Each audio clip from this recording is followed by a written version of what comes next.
Un gran gusto saber que están allí. Les habla Ezequiel Trump. Tenemos mucha información para compartir con todos ustedes. Escuchen donde nos escuchen, en cualquier lugar del mundo, sea a través de nuestro canal de YouTube, que sé que siguen miles de personas, y también a través de Radio Metropolitana de Melbourne, Victoria, Radio Austral de Auckland y New Zealand, Radio Punto Latino Sydney, y muchas otras radios que se suman a nuestra cadena informativa de este periodismo que es verdaderamente independiente, a veces impopular, porque no seguimos las convenciones tradicionales del periodismo que está de un lado del mostrador, sino que tratamos de ver las dos cosas. Pero bueno, le voy a decir una cosa antes de empezar. Yo leo diarios de muchísimas partes del mundo y estoy informado lo mejor que puedo. En ningún país, ni en Sudamérica, ni en Europa, ni en Estados Unidos, donde estoy viviendo, existe los titulares tremendos sobre el antisemitismo como existe en la prensa australiana. Se lo digo en serio. A mí me llama la atención. Yo abro el diario The Australian Cinnamon Herald ABC y es impresionante la cantidad de notas que hay sobre el tema. Y yo decía, no soy yo el que está viendo esto. Evidentemente, mucha otra gente está percatando de que algo raro está pasando. Pero a veces uno tiene sus dudas porque uno no es el dueño de la verdad y puede estar tergiversando sin querer, involuntariamente en realidad. Pero no, en este caso no, lo que me reconforta y quería compartir con todos ustedes es que no es así. Hace horas abro la tapa de uno de los diarios más importantes de Australia, y en la tapa misma hay un artículo donde se entrevista al ex primer ministro de Australia, John Howard. Y en la misma tapa del diario, John Howard publica el diario, dice lo siguiente, que Albanese, el primer ministro Anthony Albanese, tiene que y es el responsable de los altos niveles y elevados niveles de antisemitismo que existen en Australia en este momento, y dice que esto se debe a su abdicación de responsabilidad y a falta de denunciar en términos inequívocos el horror cometido por Hamás el 7 de octubre pasado, y eso le ha dado al país el tono equivocado. Albanese rechazó esto, diciendo que su gobierno han condenado al antisemitismo cuando lo han visto, pero Howard dice que eso no es correcto, no es así. Y que desde que empezó esto el 7 de octubre pasado, con una masacre impresionante, la masacre de Hamás no es diferente a las películas que ustedes vieron con los salvajes ataques sádicos de las SS nazis. No hay ninguna diferencia. Es más, esto es peor en cuanto a que las SS trataron de ocultar lo que hacían y jamás lo transmitía a todo el mundo. Pero en este caso, Howard dice que Australia necesitaba rechazar el antisemitismo en forma completa, pero que Albanese se equivocó porque no hizo lo que tenía que hacer desde un momento. Una cosa que debemos hacer es completamente repudiar cualquier retorno al antisemitismo. Y Howard dice, yo creo que si desde el principio los horribles eventos del 7 de octubre, dice Howard, hubieran sido denunciados en forma inequívoca, sin peros en la lengua, sin falsas equivalencias, nada de esto, de lo que estamos viendo ahora, hubiera ocurrido, porque es el líder de la nación que fija el tono del discurso del país. Lo que dice Howard es completamente cierto, nosotros lo dijimos hace meses y meses, y les recuerdo, esto es histórico, la primera ministra de Australia, no fue un error, no fue un furcio. Penny Wong, la ministra de Naciones de Australia, que es la que gobierna el país, Albanese está pintado, eso lo sabemos todos, nunca tuvo el intelecto para ser primer ministro y ahora quedó demostrado. Antes de que Israel hiciera nada, ya la estaba condenando, cuando no habíamos enterrado ni a los muertos del 7 de octubre. Ni siquiera los habían identificado, y la embanderada de las lesbianas, la señora Wong, sale a criticar a Israel antes de que Israel hiciera absolutamente nada. Y sale a defender a un Estado, o en este caso a un movimiento, que a ella la incineraría públicamente por ser lesbiana. porque el antisemitismo de Wong está por arriba incluso hasta su propio sentido de vida propia. Me da mucho fastidio decir eso, pero es la verdad. Albanese dice que no, que él condenó el 7 de octubre, pero todos sabemos que las palabras se las llevó el viento, que nada de eso es cierto. Y Java les recuerda que ahora incluso han apoyado a que, en forma implícita, a que el fiscal de la moralmente en bancarrota Corte Internacional Criminal, International Criminal Court, haya dado orden de arresto contra el primer ministro de Israel. Hay un documental que se va a emitir esta semana por Sky News que estuvo hecho por George Frydenberg, el ex tesorero de Australia hasta mayo del 2022, donde él entrevistó a las pocas sobrevivientes del Holocausto que aún están en vida y que viven en Australia. Ustedes saben que Australia es el segundo país del mundo que recibió a más sobrevivientes del Holocausto después de Israel. En serio, eso es un dato histórico. Y entrevistan a un montón de gente que pasó por Auschwitz y por Treblinka y por los horrores campos de concentración y que buscaron refugio en Australia y se encuentran y están condenando lo que está ocurriendo. Pero el antisemitismo no para. El otro día hubo un evento online organizado por la Australian Jewish Association. Esto salió hoy también, está en la tapa del diario The Australian. Yo conozco estos eventos, ¿saben por qué? Porque estoy en el directorio de esa asociación, aún hoy. Y era un evento online. Fue infiltrado por antisemitas que se pasaron parte del evento insultando a quienes estaban del otro lado de la pantalla. A punto tal que ahora hay una investigación penal contra quienes hicieron esto. Uno se hizo llamar con el nombre Tony Abbott, que obviamente no era Tony Abbott, eso es falso. Les dijo de todo, dijo que era una banca de sionistas, hijos de qué y hijos del otro. A uno le dijo, shut your mouth, old cunt. Así le dijo al doctor Adler, que es el presidente de la asociación, un amigo personal que les habla. Eso es lo que está pasando hoy en el país que alguna vez fue normal. Y a punto tal que el exdirector general de la mayor agencia de inteligencia de Australia, que se llama ASIO, Australian Security Intelligence Organization, dijo que es una verdadera vergüenza, palabras textuales, completely crazy, que otras instituciones judías y escuelas judías no han tenido más remedio que contratar seguridad personal para proteger a los hijos y a las familias que piensen que pueden ser atacados en esta ola de antisemitismo que ha copado Australia. Y este señor, que es muy conocido, es Daniel Richards, creo que se llama, dijo que es hora que Australia revise la legislación para asegurarse que la gente que incita a la violencia contra una comunidad racial sea castigada, para que esto haya por lo menos un deterrent, ¿no? Algo que desincentive a la gente que haga esto, porque ahora lo hacen gratis. Desde entre octubre y noviembre del año pasado, hubo un total de 662 actos de antisemitismo, un aumento del 738% de lo que había ocurrido el año anterior. Yo les estoy dando datos al azar. Esto no es la verdad única.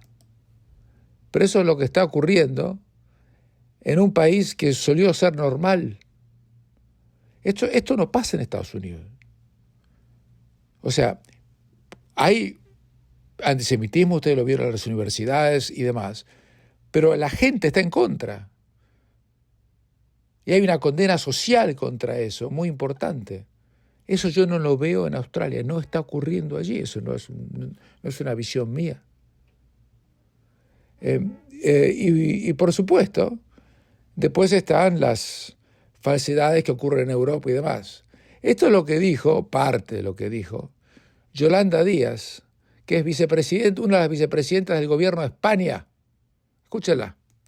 que presionar para que la Unión Europea rompa los acuerdos y fondos que tiene con Israel, apoyar las investigaciones sobre crímenes de guerra, revisar la compraventa de armas y presionar diariamente para conseguir un alto el fuego y parar el genocidio.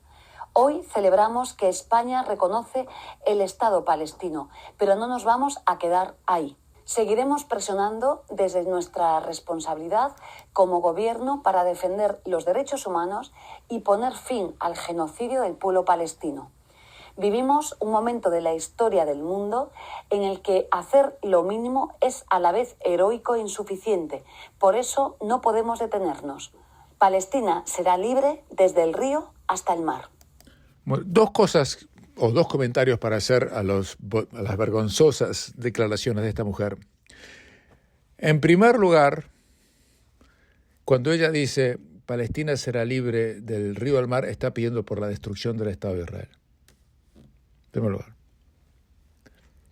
Porque está el río Jordania, después está el mar Mediterráneo, en el medio está Israel. Ella quiere destruir, barrer con todo. España es uno de los países más antisemitas del mundo, siempre lo fue. Esta vez está mostrando la cara al descubierto. Segundo, Israel no está haciendo un genocidio del pueblo palestino.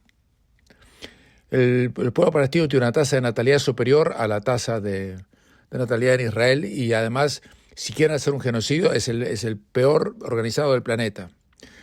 Y por otro lado, si Israel quisiera hacer un genocidio del pueblo palestino, Israel hubiera podido convertir a toda la franja de Gaza en una playa de estacionamiento en 15 días y no hubiera quedado uno solo vivo.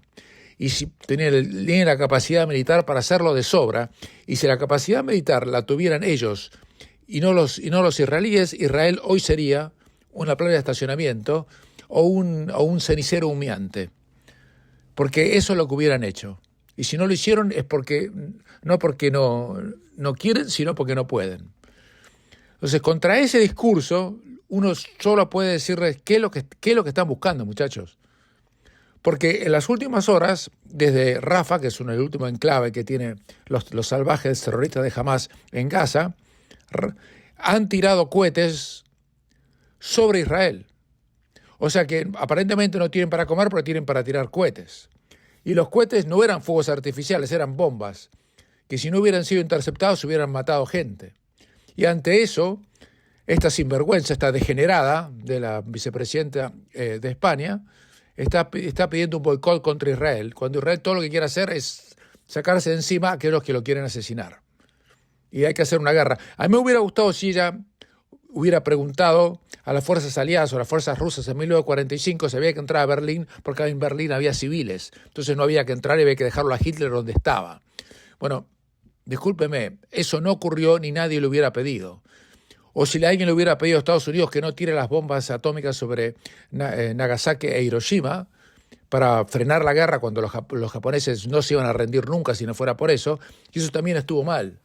¿Y qué tienen que decir al respecto? Israel no hizo nada ni parecido a lo que hicieron ni los americanos ni los estadounidenses en Hiroshima y Nagasaki, y yo hubiera hecho lo mismo que el presidente Truman, además, la aclaro, porque si Estados Unidos no hubiera tirado las bombas atómicas, hubiera tenido que invadir Japón y hubiera muerto centenares de miles de soldados estadounidenses, y eso de ninguna manera se podía permitir si no tenía las posibilidades tecnológicas como para poder evitar eso. Pero más allá de eso, y no vamos a entrar en comparaciones históricas, estamos viendo un antisemitismo completamente irracional, que por definición es lo que es, pero con un odio y con una falsedad que es difícil de poder racionalizar.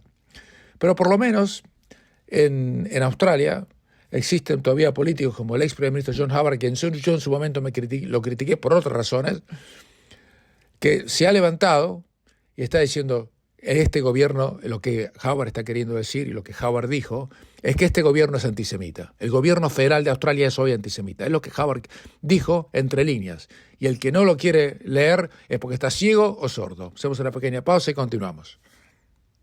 Quien se sumó también a lo que dice John Howard es el ex primer ministro de Australia, Scott Morrison, a quien critiqué duramente durante la pandemia por razones que considero válidas, pero no vamos a entrar ahora.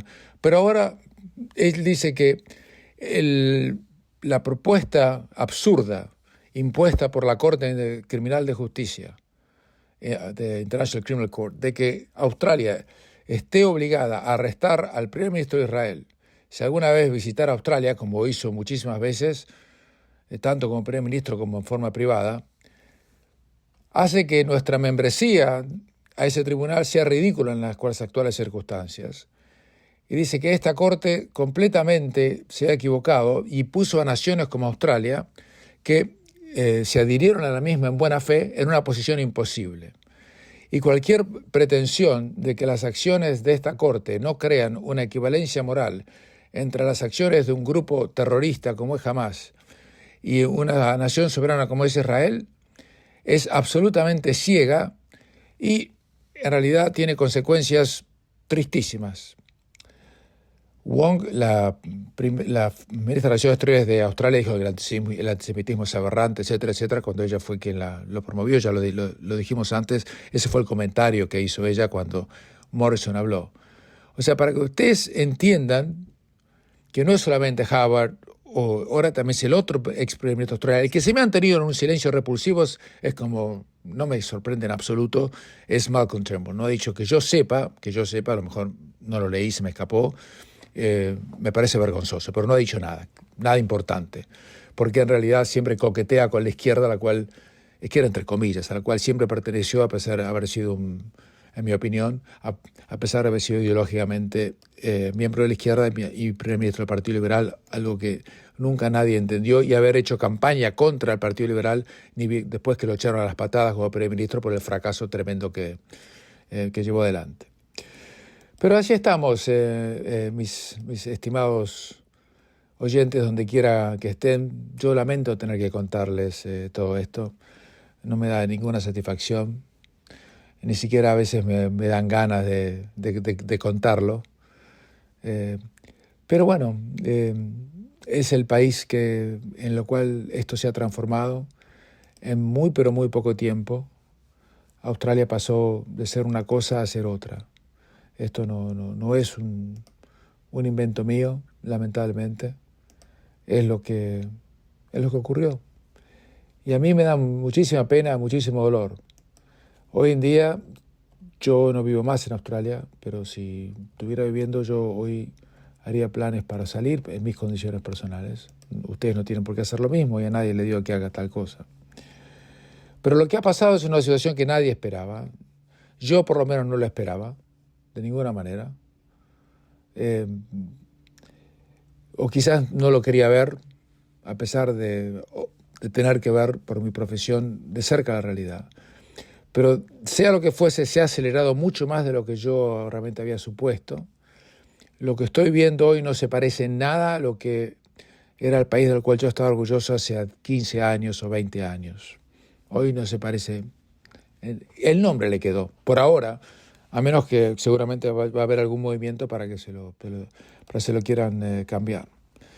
Y mientras tanto la gente sigue viviendo igual. Si yo fuera hoy a Australia, cosa que podría ser perfectamente, nadie se daría cuenta y no me pasaría nada. Pero eso pasa siempre con la política. Uno camina por la calle, va al parque, mira a la playa, está igual. Pero es todo lo que está pasando alrededor que hace que exista una atmósfera casi insalubre. Le quería cambiar de tema, entrar un poco en lo que está pasando en Sudamérica. Si me da un minuto o menos, hacemos eso.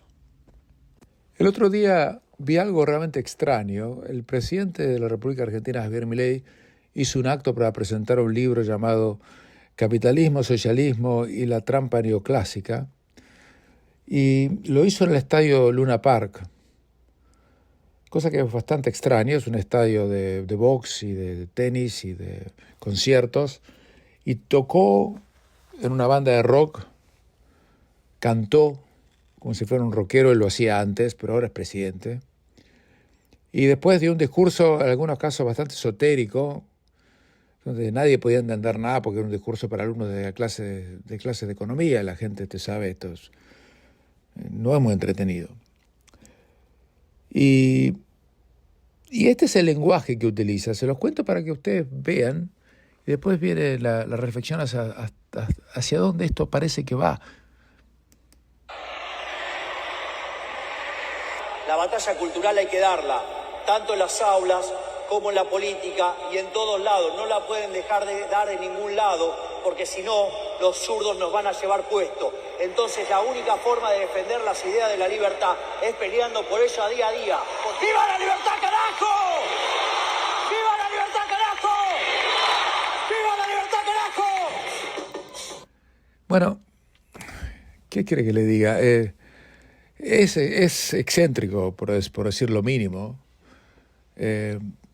Y yo me pregunto si esto va a ser tolerado por el pueblo argentino. Tiene mucha contra Milei. Él quiere romper con el pasado, un pasado siniestro de la Argentina, desde todo punto de vista económico, cultural, etc. Pero está haciendo una batalla cultural. Por un lado, él es muy liberal en lo económico, como que me parece correcto, pero es archiconservador en lo social, lo que no me parece correcto en absoluto, ir contra el divorcio, el aborto, ese tipo de cosas. Se está comprando peleas innecesarias donde no va a encontrar ningún eco, ni siquiera minoritario en la sociedad. Y de alguna manera va a estar desvirtuando lo bueno que puede hacer del otro lado del mostrador. Y eso me llama la atención. Les cuento de Milei porque Milei acaba de hacer tapa de la revista Time. Es uno de los líderes más influyentes del mundo. Se ha creado un partido en Australia que se llama el Partido Libertario, liderado por uno de los cuales es John Ruddick, a quien conozco personalmente también, que se ha adherido a Milei. Y está llevando adelante un movimiento diferente a lo que él llama la globalización de las corporaciones, etcétera, etcétera. Quiere hacer algo distinto. No me parece que esté mal hacer eso. El mundo necesitaba que le peguen un sacudón dentro de tanta corrección política que había hecho prácticamente imposible cualquier tipo de debate, como estamos viendo ahora con por qué se enloquecieron con Palestina y Israel, nadie lo entiende, o mejor dicho, sí se lo entiende. Y no sé cómo va a terminar el experimento de Milei. Lleva apenas ni 6 meses. Lleva muy poco, 6 meses y unos días. Es muy temprano todavía.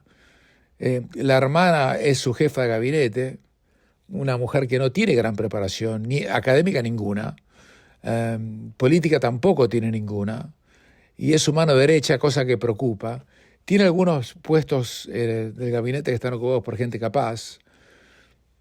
Milei tiene una personalidad recia, es calentón, para decirlo en argentino, va y viene. No sé realmente cómo esto va a terminar. Se lo digo con cierta preocupación, porque si Argentina fracasa en este intento de modernizarse, bueno, realmente están pero completamente liquidados de lo que puede venir para el futuro. Completamente liquidados. Así que no sé en qué va a terminar esto. Yo le digo honestamente, algunas de las decisiones que está tomando Milei me parecen realmente muy, pero muy arriesgadas. Pero por otro lado hay voces de esperanza. Esto es lo que dijo la presidenta de Madrid, sobre el anuncio del gobierno de España que yo les conté hace un ratito. Esto es interesante, es en castellano obviamente, es una voz diferente. Ahí va. Si me esperan un segundo, se los pongo. Ahí va. Mayor masacre desde el Holocausto para ponerle deberes a sus autoridades y recetar clases de moralina, avergüenza. Hubiera preferido que al menos tuviera el respeto por el Congreso de los Diputados, que permanece cerrado bajo su control desde hace meses, y hubiera consultado a la Cámara acerca de la política exterior de España, como siempre se ha hecho, pero que él tampoco hizo, abandonando al Sáhara. Aparte de las mentiras que se vierten cada día sobre el conflicto con los terroristas de Hamás, ¿cómo se le ocurre a Sánchez hablar del Estado palestino ahora? ¿Es que acaso la mutilación, la violación de centenares de mujeres tenía un fin romántico? ¿Está justificado? ¿Compramos otra vez el relato terrorista? ¿Es por el bien de alguien? ¿Era necesario? ¿Ha preguntado a los palestinos si quieren seguir viviendo sojuzgados por Hamás y el islamismo? Pero sobre todo, les quiero decir algo. No podemos renegar de Israel. No podemos renunciar a la tradición judio-cristiana, a nuestro origen, a nuestra forma abierta y libre de ver el mundo, a unos valores en torno a la libertad y la vida. Es mucho lo que el pueblo judío ha dado a la historia a lo largo de los siglos. juderías por todo el mundo, con una arquitectura sorprendente, palabras de nuestro vocabulario, casi el 30% de los premios Nobel de la historia, y eso que es una población tan pequeña, la ciencia que nos cura, la literatura que leemos, la filosofía que nos influye, o el cine y la televisión que nos enriquecen y entretienen. Todo está influido también por este legado. Al margen de sus ideas políticas, son judíos o tienen descendencia judía Leonard Cohen, Mark Zuckerberg, Lenny Kravitz, actores como Adrien Brody, Natalie Portman, Harrison Ford, Scarlett Johansson, pintores como Modigliani, escritores como Elie Wiesel, Kafka, uno de los científicos más influyentes de la historia, Einstein, o el padre del psicoanálisis, Freud, directores como Spielberg, Polanski, Marx, como lo ha hecho un pequeño país como Israel. Grandes avances científicos, cultura y modernización, herramientas de geolocalización contra el cáncer, contra la desertificación y por la desalinización del agua, para el almacenamiento USB y los mayores avances en la tecnología de buzón de voz, envío de mensajes de Internet, otros grandes inventos como los exoesqueletos para personas que no pueden caminar, avances clave en los procesadores de texto, la telefonía móvil, las cámaras instantáneas. ¿De verdad entenderíamos Occidente tal y como es hoy sin Israel y sin su legado judío? ¿De verdad no vemos por qué se quiere aniquilar a esta nación, la única democracia libre de Oriente Próximo, que es en realidad lo único que hay detrás de todo lo que está pasando? ¿Qué intenciones tenían quienes han iniciado todo esto? Solo puedo decir al mundo que Madrid es la región de la libertad, orgullosa región de valores occidentales, mestiza y abierta, que defiende la libertad y la vida como valores supremos, capital del orgullo junto a Tel Aviv, de la mujer libre, en contra de la persecución del otro, del terrorismo, del miedo, de los nacionalismos. Por eso es la casa de todos los españoles y ciudadanos del mundo que buscan la prosperidad y las ganas perdidas. Hasta ahí las palabras de la presidenta de Madrid. Una voz, yo le diría que casi se ha perdido. Ustedes, si no siguen este programa, nunca hubieran escuchado lo que yo les acabo de poner al aire, porque no lo ponen en los canales de televisión. Ni en Latinoamérica, ni en Australia, ni en ningún lado. Porque el discurso está siendo manejado de otra manera completamente distinta. Desde este humilde micrófono, donde quiera que nos estén escuchando en el mundo, por lo menos puede escuchar otra campana, la campana de la racionalidad, que es hoy, lamentablemente, uno de las commodities que menos circulan en el mundo. Hacemos la última pausa y continuamos. Una gran sorpresa en la definición de la FA Cup. El Manchester City perdió contra el Manchester United y perdió bien, perdió feo. 2-1 fue el resultado, pero en realidad el gol del City vino cuando faltaban 2 o 3 minutos. Y el United jugó quizás el mejor partido de su temporada contra el rival más difícil, en un momento dado en que el técnico está casi con un pie y medio afuera, después de una campaña desastrosa, donde terminó por primera vez en la historia de la Premier League, terminó el puesto octavo, que es el más bajo que alguna vez habían tenido. Interesante esto, que con este triunfo pone al United, que no se había clasificado para ninguna competición europea, en la Europa League por lo menos, y desplaza al Chelsea, que estaba en la Europa League, y queda en la Conference, y hace que el Newcastle, que estaba en la Conference, se quede sin nada de nada. El triunfo no sé si va a alcanzar para que lo mantengan al técnico. Yo creo que el técnico no debe continuar. Una golondrina no hace verano, así que vamos a ver cuál es la decisión que va a tomar el nuevo grupo empresario que está controlando deportivamente uno de los clubes más importantes del mundo. La Copa América está por empezar. El día 20 de junio empieza. Hay 4 grupos y van a ver que algunos de los grupos son casi cantados. En el primer grupo está Argentina, Perú, Chile y Canadá.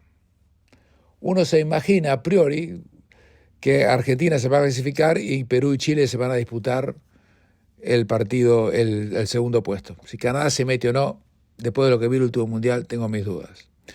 En el grupo B está México, Ecuador, Venezuela y Jamaica. Sería un desastre económicamente que México, para los organizadores del mundial, no entre a la segunda fase, porque México en Estados Unidos es local. No hace falta que se explique por qué. Jamaica no veo con chances, segundo puesto o una de las dos plazas que de ese grupo se disputará entre Venezuela y Ecuador. En el grupo C está Estados Unidos, Uruguay, Bolivia y Panamá.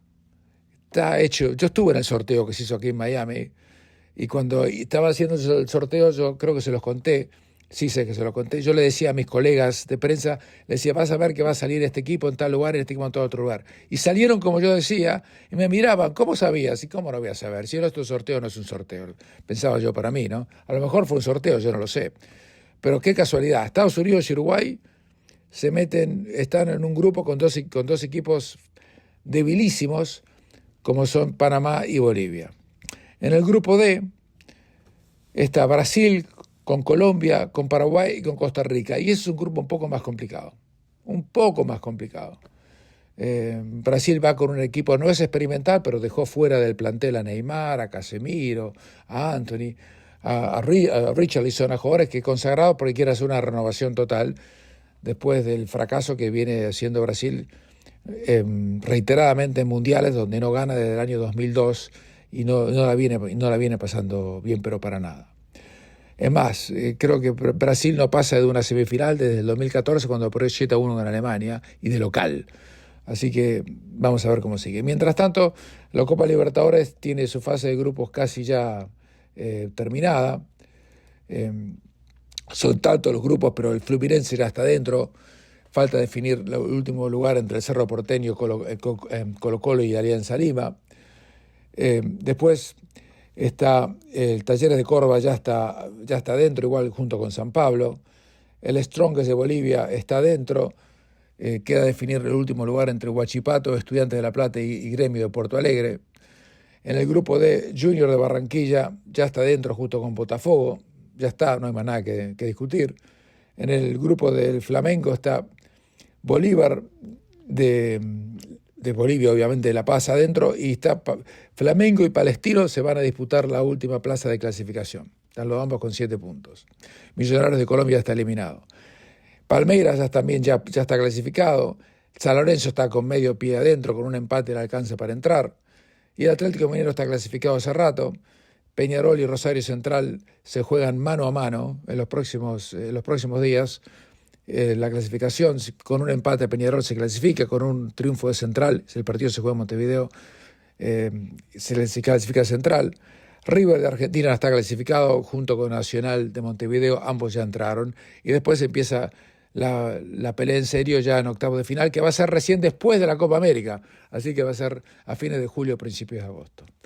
Esto es todo lo que tenemos para ustedes sobre fútbol y mucho otro más. Quedó muchísimo en el tintero, nunca nos alcanza el tiempo, pero les quiero mandar a todos un gran abrazo por la cantidad enorme de mensajes que tampoco tuve tiempo de leer y que son muchísimos, y les pido que sigan escribiendo. En el próximo programa vamos a hacer un bloque especial para poner al aire, con la confidencialidad de los autores, la cantidad enorme de mensajes que nos han ido llegando las últimas semanas.